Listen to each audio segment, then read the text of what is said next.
Zonja dhe zotëri deputet, e hap seancën e 82 të Kuvendit të Republikës së Maqedonisë. Водењето на собраниска седница за прв пат на албански јазик ги засени останатите прашања на пратениците упатени до владата на Заев на денешната седница на парламентот. Токму тука во собранието на Република Македонија побрзавте да го донесете законот за двојазичност на сила и со кршење на многу процедури и закони.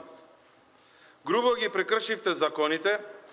Деловникот за работа на собранието на Република Македонија поведена е иницијатива за оцена на уставноста на законот.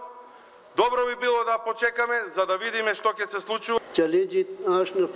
Постапката пред Уставниот суд не значи замрзнување на употребата на законот. Законот е изгласан пред една година во јануари 2018 и јасно е дека е во употреба.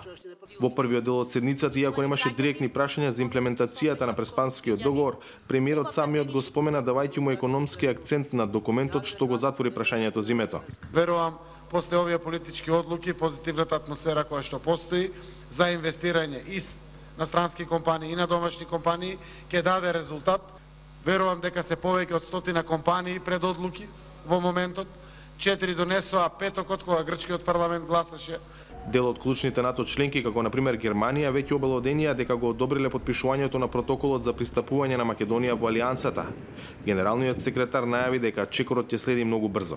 I expect all 29 allies will sign the accession protocol soon. Очекувам наскоро сите 29 сојузници да го потпишат протоколот за пристапување.